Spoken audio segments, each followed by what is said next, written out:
మహాత్మా గాంధీ జాతీయ గ్రామీణ ఉపాధి హామీ చట్టం పరిరక్షణ యాత్ర నేడు ప్రకాశం జిల్లాలో కొనసాగింది. కొండెపి నియోజకవర్గం పాకల గ్రామంలో నిర్వహించిన రచ్చబండ కార్యక్రమంలో ఉపాధి హామీ శ్రామికుల ఆవేదన వర్ణనాతీతం. 5 రోజులు పని ఇస్తాము అంటే నమ్మడానికి ప్రజలేమన్నా గొర్రెలా పిచ్చివాళ్ళ?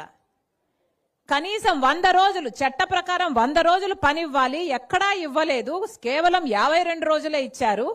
100 రోజులు పని కూడా ఇవ్వలేని వాళ్ళు, కేవలం 52 రోజులు పనే ఇచ్చిన వాళ్ళు 125 రోజులు ఇస్తాము అని చెప్తుంటే నమ్మడానికి ప్రజలేం పిచ్చివాళ్ళు కాదు, వెర్రి వాళ్ళు అంతకంటే కాదు. వీళ్ళు 125 రోజులు మేము పని ఇస్తాము అని చెప్తున్న మాట పూర్తిగా అవాస్తవం, అబద్ధం, మోసం, ఒక బూటకం. దీన్ని ఎవరు కూడా నమ్మకండి.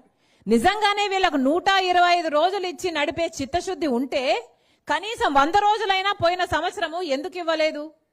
నిజంగానే వీళ్ళకు 125 రోజులు ఇచ్చే చిత్తశుద్ధి ఉండి నడిపే చిత్తశుద్ధి ఉంటే కనీసం ఉన్న జాబ్ కార్డులు కూడా తొలగిస్తున్నారు అంటే వీళ్ళకి ఏమాత్రం చిత్తశుద్ధి ఉన్నట్టు?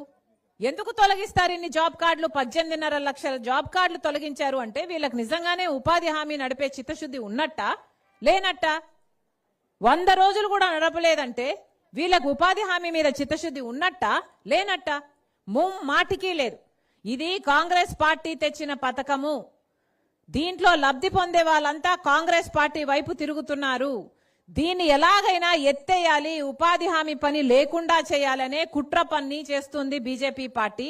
అందుకే ఈరోజు కనీసం 100% నిధులు ఇచ్చే వాళ్ళు కేవలం 60% ఇస్తామంటున్నారు, మిగతా 40% రాష్ట్రాన్ని పెట్టుకోమంటున్నారు. వాస్తవంగా ఆలోచన చేసి చెప్పండి, మన రాష్ట్రానికి, ఆంధ్ర రాష్ట్రానికి కనీసం ప్రభుత్వ ఉద్యోగస్తులకు జీతాలు ఇవ్వడానికి కూడా డబ్బులు లేవు. ఇప్పటికే 14 లక్షల అప్పుల కుప్ప అయింది మన రాష్ట్రం.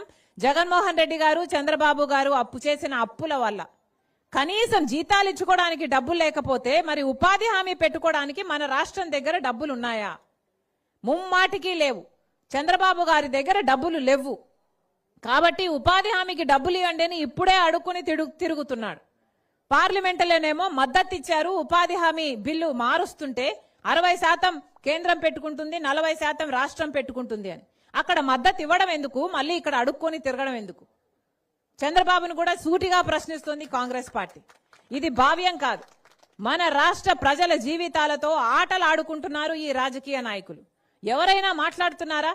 కూటమి సర్కారు ఎలాగో మాట్లాడదు. చంద్రబాబు గారు, పవన్ కళ్యాణ్ గారు బీజేపీ మీద ఎలాగో మాట్లాడరు. కనీసం జగన్మోహన్ రెడ్డి గారైనా మాట్లాడుతున్నారా అంటే ఆయన కూడా మాట్లాడటం లేదు. ఎందుకంటే ఆయన కూడా బీజేపీకి అమ్ముడుపోయాడు కాబట్టి, ఆయన కూడా బీజేపీ మోడీ దత్తపుత్రుడు కాబట్టి, ఆయన కూడా బీజేపీకి బినామీగా మారాడు కాబట్టి. రాజశేఖర్ రెడ్డి గారు అంత చిత్తశుద్ధితో ఉపాధి హామీ పనిని అంత అద్భుతంగా జరిపి చూపిస్తే కనీసం రాజశేఖర్ రెడ్డి గారి కొడుకై ఉండి ఉపాధి హామీని కూనీ చేస్తుంటే కనీసం ఒక్క మాటైనా మాట్లాడడం లేదంటే మరి జగన్మోహన్ రెడ్డి గారికి బీజేపీని ఎదిరించే సత్తా ఉన్నట్టా లేనట్టా? ముమ్మాటికి లేనట్టే. అందుకే చెప్తున్నాం, ఈరోజు ఉపాధి హామీ పథకం నిలబడాలి అని కొట్లాడుతున్న ఏకైక పార్టీ కాంగ్రెస్ పార్టీ. ఈరోజు ఉపాధి హామీ పథకం లేకపోతే ఎన్నో కుటుంబాలకు కనీసం తినడానికి తిండి కూడా ఉండదు అనే ఈరోజు కాంగ్రెస్ పార్టీ ఇంత పట్టుపట్టి ఉపాధి హామీ పథకం కోసము కొట్లాడుతుంది. ఇప్పటికే మన రాష్ట్రంలో ఎంతో మంది బిడ్డలు డిగ్రీలు, పీజీలు చదివిన బిడ్డలంతా ఉద్యోగాలు లేక డ్రైవర్లుగానో, గిగ్ వర్కర్లుగానో పనిచేస్తున్నారు. ఇప్పుడు ఈ ఉపాధి హామీ పని కూడా తీసేస్తే ఇక ఆ కుటుంబాలన్నీ ఎలా బతకాలి?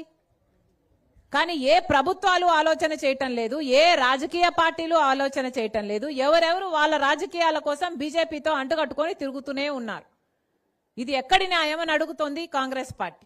అందుకే ఈరోజు రాజశేఖర్ రెడ్డి బిడ్డ ఉపాధి హామీ పనిని పరిరక్షించాలి అని ఒక యాత్ర చేపట్టి మీ గ్రామానికి కూడా రావటం జరిగింది. కానీ మేమొక్కలమే కొట్లాడితే సరిపోదు, మీ అందరిలో కూడా చైతన్యం రావాలి.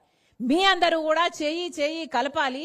ఉపాధి హామీ పని కావాలి అని ఎక్కడ ఏ యంత్రాంగానికి, ఏ అధికారులకు మీరు చెప్పగలరో మీరు కూడా చెప్పాలి. ఉపాధి హామీ పనిని కాపాడుకునే పని అందరము కలిసి చేయాలి. మన రాష్ట్రంలో ఒక్క ఉపాధి హామీ పని సమస్య మాత్రమే లేదు, చాలా సమస్యలున్నాయి. రైతుకు గిట్టుబాటు ధర లేక, మద్దతు ధర కూడా లేక పండించిన పంటను రోడ్ల మీద పోసుకుంటున్నారు. ప్రతి రైతుకు సగటున 2.5 లక్ష అప్పు ఉందని మొన్న ఒక సర్వే చెప్పింది. అంటే అప్పు లేని రైతు లేనే లేడు మన రాష్ట్రంలో.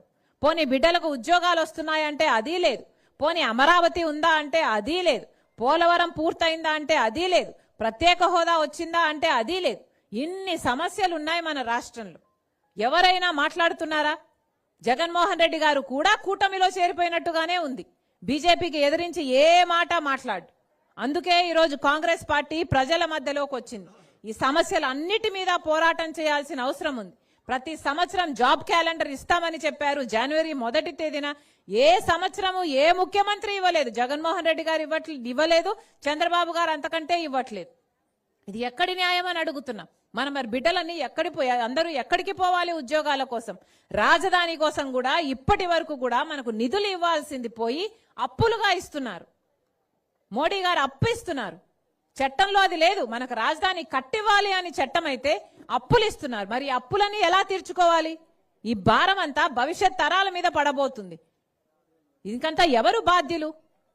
అందుకే చెప్తున్నాం, ఇన్ని సమస్యల మీద పోరాటం చేయటానికి కాంగ్రెస్ పార్టీ సిద్ధంగా ఉంది. కానీ మీ అందరూ కూడా కాంగ్రెస్ పార్టీని బలపరచకపోతే మన రాష్ట్రంలో అభివృద్ధి అంటూ ఉండదు. ఏ కాంగ్రెస్ పార్టీ, రాజశేఖర్ రెడ్డి గారి కాంగ్రెస్ పార్టీ, రాజశేఖర్ రెడ్డి గారు కాంగ్రెస్ పార్టీ నాయకుడు, మళ్ళీ అలాంటి